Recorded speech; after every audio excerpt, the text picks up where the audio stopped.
বিচার আর পরিবর্তন এই দুটোই human right. Hi friends, welcome to my channel টিয়া টক্স।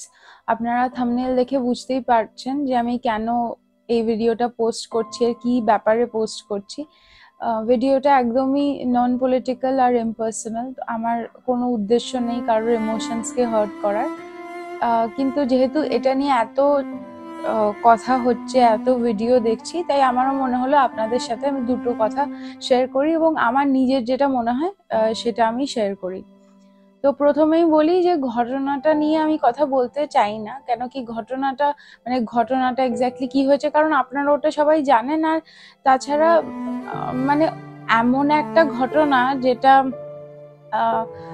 মানে আমি কিভাবে বলবো বা কিভাবে এক্সপ্রেস করব, কারণ ওটা আমি বোঝাতে পারবো না। আর আমরা যে এই যে র্যালি করছি, যাই করছি, আমরা অনেক কিছু ভাবে প্রোটেস্ট করছি, করার চেষ্টা করছি, কিন্তু আমার কোথাও গিয়ে অ্যাকচুয়ালি আমি ভাবছি যে মেয়েটার ভিকটিমের যে বাবা মা বা ক্লোজ যারা আছে, তাদের যে কষ্টটা বা ফিলিংস বা কিছু, সেটা তো ভাগ করে নেওয়া যাবেই না, কারণ আমরা পারবোই না ওটার ভাগিদার হতে। কারণ আমরা যেটুকু আমাদের সাইড থেকে পারছি আমরা প্রোটেস্ট করছি, আর আমরা ডেফিনেটলি তো এটা চালিয়ে যাব। কিন্তু আমার কিছু প্রশ্ন আছে আপনাদের কাছে, সোসাইটির কাছে, আর নিজের কাছেও, যে এটা কতদিন চলবে। মানে এটা তো হয়েই থাকে, এরকম সিচুয়েশন হয়েই থাকে, এরকম ঘটনা ঘটতেই থাকে, এটা কতদিন চলবে। সেকেন্ডলি হচ্ছে যে এখানে কি শুধু ক্রিমিনাল যারা তারাই দোষী, মানে আর কি কেউ আনসারেবল নয়? আমার তো মনে হয় যে সবচেয়ে বেশি হসপিটাল অথরিটি এটাই দোষী, কারণ ভিকটিম যে তাকে প্রপার সিকিউরিটি দেওয়া হয়নি আমার মনে হয়। অনেক ভিডিওস দেখছিলাম, ওখানে এক জায়গায় বলা হয়েছে একজন মিডিয়া পার্সন গিয়ে কোয়েশ্চেন করছে হসপিটালের বেশ কয়েকজনকে, নার্স ইনচার্জ, তারপরে যারা আরো ইনচার্জ আছে তাদেরকে গিয়ে প্রশ্ন করছে। ওখানে দেখা যাচ্ছে যে নার্স ইনচার্জ উনি বলছেন যে হ্যাঁ, চাবি, সেমিনার হলের যে চাবি যেখানে বডি পাওয়া গেছিল, সেই চাবি, এমন তো নয় যে চাবিটা রাখা থাকে, যে যখন ইচ্ছা নিয়ে চলে যাচ্ছে, সেমিনার হল খুলে গিয়ে পড়াশোনা করছে। ফাইন, হলটা ইউজ করা হচ্ছিল পড়াশোনার জন্য, স্টুডেন্টসরা ওটা করে থাকে, কিন্তু চাবি যখন নেওয়া হয় নিশ্চয়ই তার রেকর্ড থাকে, এবং থাকাই উচিত। মানে একটা ইনস্টিটিউশনে কে কখন হলের চাবি নিয়ে ঢুকে পড়াশোনা করছে সেটার রেকর্ড তো থাকবেই কোথাও না কোথাও। তো সেইখানে উনি বলছেন যে উনি কিছু জানেন না, কেউ কিছু জানেন না। তো তাহলে জানেন কে? মানে এই আনসার গুলো যদি না পাওয়া যায়, তাহলে তো এটার এন্ড অব্দি কি হয়েছিল এক্স্যাক্টলি যাওয়া যাবেই না। তো এই আনসার গুলো কে দেবে? কেউ কিছুই জানে না, কিন্তু অথচ এত কিছু হয়ে গেছে। there must be something, মানে যেগুলো আমাদের সামনে আসছে না বা সামনে আনা হচ্ছে না, কিছু একটা তো হচ্ছে। তো এই আনসার গুলো কোথায়? কেউ কিছু জানে না কেন? আচ্ছা, আরেকটা কথা বলুন তো, শুধুই কি ছেলেদের ছোটবেলা থেকে শিক্ষা দেওয়াটা জরুরি, মেয়েদের নয়? কিন্তু এখানে তো দেখা গেছে অনেক খবরে উঠে এসছে, অনেক কিছুর মাধ্যমে অনেক কিছু উঠে এসছে যেখানে বলা হয়েছে যে একটা মেয়েও এর মধ্যে ছিল। তো শুধু ছেলেদের শিক্ষা দিয়ে কি হবে? এটা তো ছেলে মেয়ের ব্যাপার নয় পুরোটা। হতে পারে রেপিস্টরা ওরা ছেলে, কিন্তু মানে তাহলে তো রেপিস্ট মেয়েটাও, কারণ মেয়েটাও তো ঘটনার মধ্যে ছিল, ও তো ওখানে প্রেজেন্ট ছিল যখন ঘটনাটা হয়েছে। তো এটা ছেলে মেয়ের ব্যাপার অ্যাকচুয়ালি নয়, এটা হচ্ছে একটা ভালো মানুষ হওয়ার ব্যাপার। মানে এটা পুরোটাই সারাউন্ড করছে যে কে কেমন মানুষ।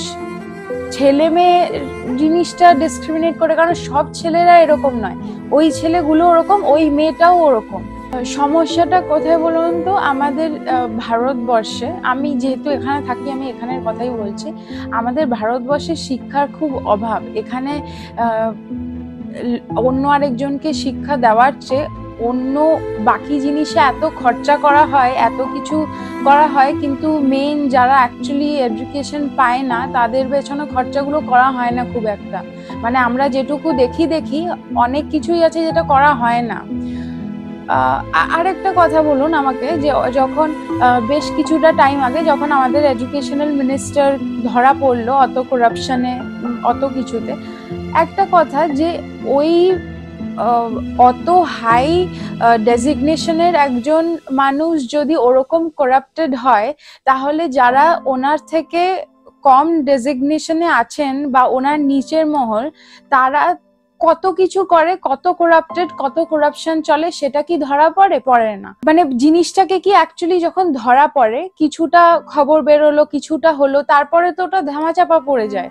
ওটাকে কি অ্যাকচুয়ালি খতিয়ে দেখা হয় যে যে কি হচ্ছে, কি চলছে, ওর জিনিসটা কি কন্টিনিউ করা হয় না। এবং এটা শুধু এডুকেশন সিস্টেমটার কথা আমি বলছি না, হসপিটাল, সব প্রতিটা জায়গাতেই ভীষণভাবে করাপশন চলে। সেটাকে কি ঠিকভাবে ইনভেস্টিগেট করা হয়?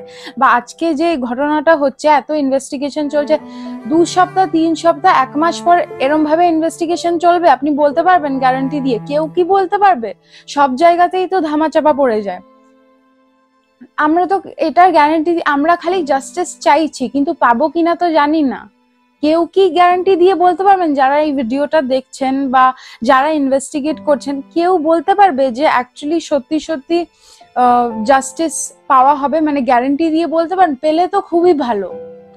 তো ওয়ার্ক প্লেস আমরা জানি সেকেন্ড হোম। যখন স্কুলে থাকতাম, স্কুলে বলা হতো স্কুল সেকেন্ড হোম। তো যদি সেকেন্ড হোমেই কেউ সেফ না থাকে, তাহলে কোথায় যাবে? মানে আমি কাজের জায়গায় যাচ্ছি, কোনো মেয়ে ছেলে কাজের জায়গায় যাচ্ছে, অ্যান্ড স্পেশালি যেহেতু এই ঘটনাটা মেয়েদের সাথে হয়েছে, আমি মেয়েদের কথাই বলছি, ওয়ার্ক প্লেসে যাচ্ছে, সে ওখানে সেফ নয়, তার ওখানে ভয় আছে যে কি হবে, কিছু হতে পারে। তো এইটা থাকবে কেন? কেন সেফ নয় এখানে মেয়েরা? আর এটারও কি কোনো গ্যারান্টি আছে যে 6 মান্থস পর আমরা এরকম ঘটনার উইটনেস করব না? এরকম ঘটনার উইটনেস আমরা করতে চাই না। So we all want a change in this society, we all want justice for this case. আমরা এই কেসটার বিচার চাই, আর খুব তাড়াতাড়ি চাই। বিচার আর পরিবর্তন, এই দুটোই হিউম্যান রাইট। এইভাবে থাকা সম্ভব নয় যে আমরা ভয় পাচ্ছি যে কালকে গিয়ে ওয়ার্ক প্লেসে কি হবে, কালকে কতটা সেফ থাকবে একটা মেয়ে, এইভাবে তো বাঁচা সম্ভব নয়। তাই আমি আবার বলছি, বিচার আর পরিবর্তন, এই দুটোই আমাদের অধিকার, আমাদের হিউম্যান রাইট।